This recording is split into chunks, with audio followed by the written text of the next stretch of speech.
Welcome, agents. Come on in, take a seat, and get ready because you are here for a critical operation. The clock is ticking. The pressure in that exam hall is absolutely immense, and your mission today, should you choose to accept it, is exam extraction. We are going to extract maximum marks from one of the most notoriously hostile environments known to students across the globe, the Cambridge Physics Syllabus 0625 pass paper.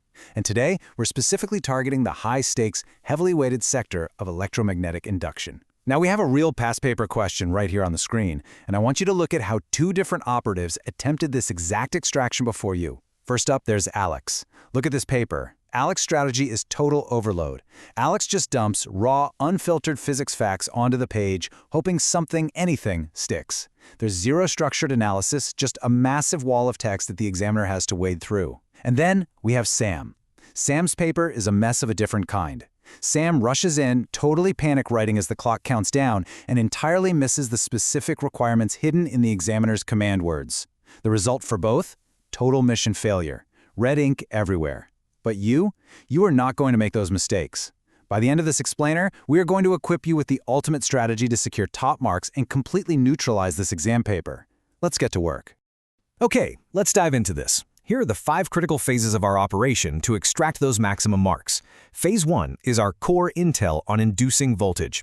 Phase 2 covers our tactical rules, specifically Fleming and Lenz. Phase 3 brings in the heavy hardware with generators. Phase 4 tackles grid power and transformers. And finally, Phase 5, the most crucial step, decoding command words. All right, initiating Phase 1, core intel. We need to define our primary target here, which is electromagnetic induction itself. So, we need to lock down the exact examiner-approved definition of this concept. Listen carefully. Do not try to paraphrase this in the exam. You need to be precise. Electromagnetic induction is the production of an electromotive force, or EMF, across an electrical conductor when there is relative movement between the conductor and a magnetic field. Basically, this means your wire literally has to physically cut through those invisible magnetic field lines. Now, here is a massive trap that so many students fall into.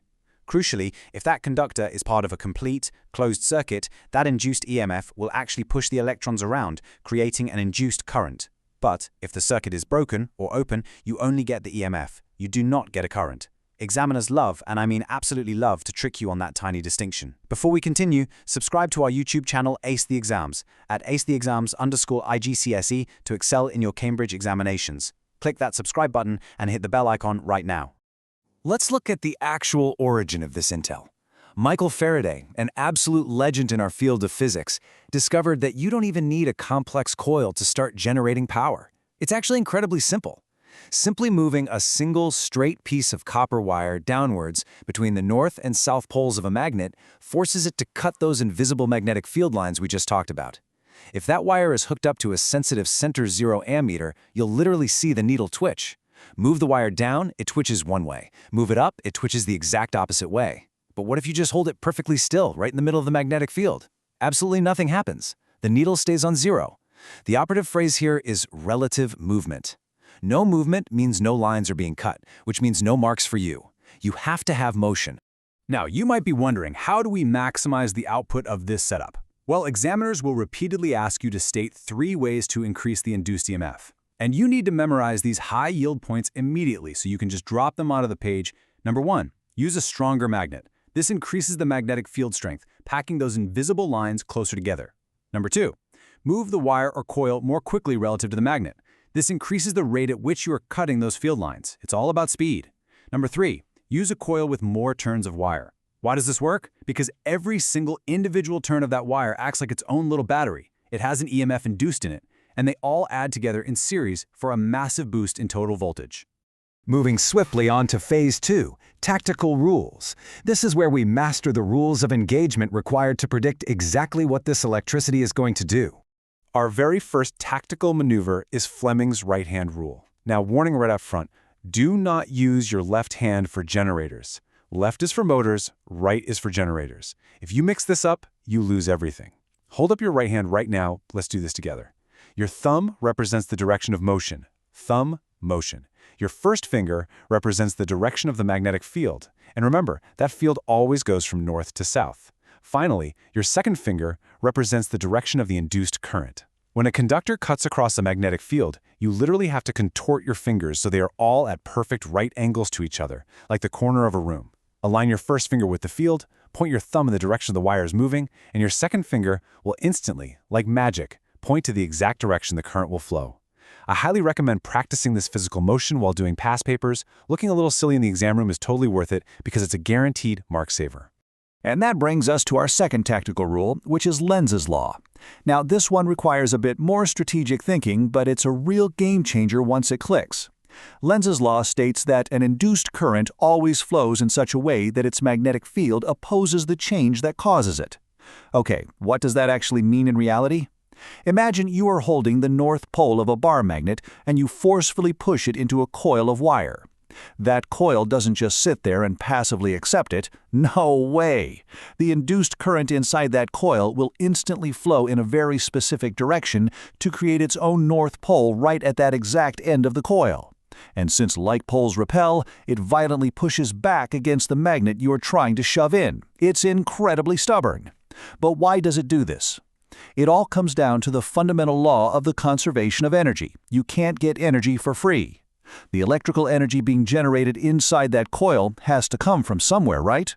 It literally comes from the mechanical work you do with your own muscles, physically pushing against that opposing magnetic force. Excellent work so far. Let's scale this mission up and enter Phase 3, Heavy Hardware.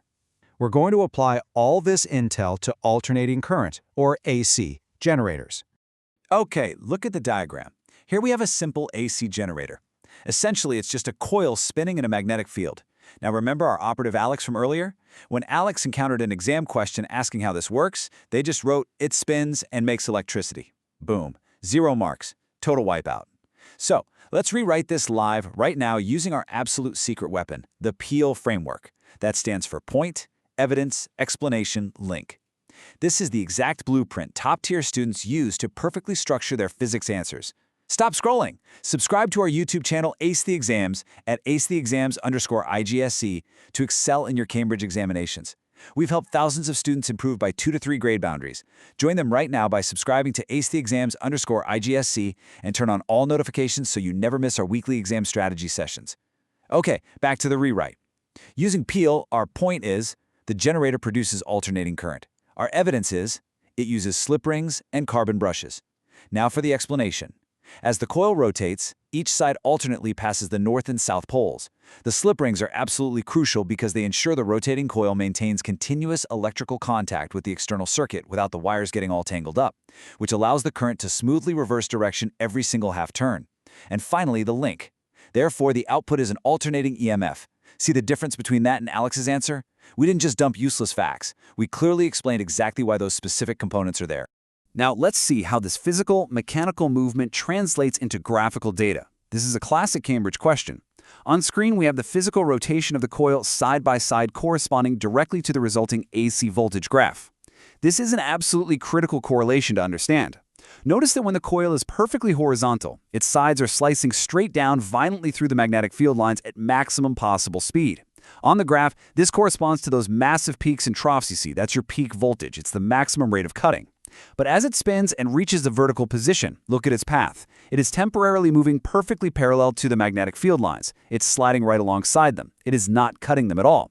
And what did we say earlier? No cutting means zero induced EMF. So at that exact vertical moment, the graph drops down and crosses the horizontal axis right at 0. Understanding this mechanical to graphical translation, being able to picture it in your head, is a huge part of the physics success blueprint. Moving on to Phase 4, Grid Power. This is where we look at how power leaves the station and travels across the country. Let's talk about transformers. All right, it's time for an interactive workshop. Let's do Challenge 1, Data Scan. You've got 60 seconds on the clock. I want you to track the journey of electricity from the power station over on the left all the way through those massive pylons right to the consumer's house on the right. Scan the data. What is the core trend happening at Transformer A versus Transformer B? Take a close look at the size of the cables, look at the transmission lines. Time's up? The core intel you absolutely need to extract from this diagram is this. Power leaves the generating station at about 25 kilovolts. Then, transformer A steps in and violently steps that voltage way up to hundreds of thousands of volts for the long-distance transmission journey. Then, way down the line, transformer B steps it all the way back down to a safe 230 volts before it enters your home. But the massive question the examiner will ask is, why? And this brings us right to challenge 2. Find the flaw. I am going to read you a flawed exam answer written by Sam explaining transformers. I want you to listen closely and identify the exact sentence that is hemorrhaging marks. Sam wrote, "Step-up transformers have more turns on the secondary coil to increase the voltage. This makes the electricity flow faster through the power lines. Step-down transformers then lower the voltage so it doesn't explode the house." Okay, can you spot the fatal flaw in that logic? The absolute error is the sentence, "This makes the electricity flow faster." Wrong, no way. That's a massive misconception. We step up the voltage for one specific reason: to decrease the current. By keeping the current low, we ensure that drastically less electrical energy is wasted as heat escaping into the atmosphere from those massive power lines. It is entirely about efficiency. It has absolutely nothing to do with speed. Step-up transformers increase voltage for efficient transmission. Step-down transformers reduce it so you have a safe, usable supply for the consumer. We have arrived at the final and most critical phase, Phase 5, decoding command words. This is how you directly extract those marks. Rule number 1 of our final system is command word decoding. You absolutely must memorize this table. If the examiner uses the word state, they want clear, brief terms. They do not want your life story. If they say explain, you have to shift gears. You must set out the purposes or reasons. You literally have to provide the why and the how. And if they say calculate, you have to physically work it out from the given figures. And crucially, you have to show you're working. Let's look at how this plays out in action with challenge 3, speed writing. Let's look at this genuine, real-life exam question. The command word is state. State 2 factors which affect the size of the current induced in this experiment. You do not need a massive Peel paragraph here. The command word dictates our time management matrix. State means fast extraction. Get in, get the marks, get out. Your answer should simply be 1. The strength of the magnetic field. 2. The speed of movement. Boom. Done. 2 marks securely extracted. You literally do not need to explain why the speed affects it. Writing an essay here just burns your precious exam time and gains you exactly 0 extra marks.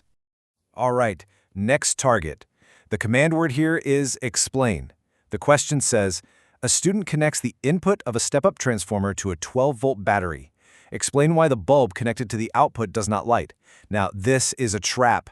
This requires the Peel framework because the command word is explain. You need the why and the how. Let's build it. Point. The bulb doesn't light because transformers strictly only work with alternating current. Evidence and explanation.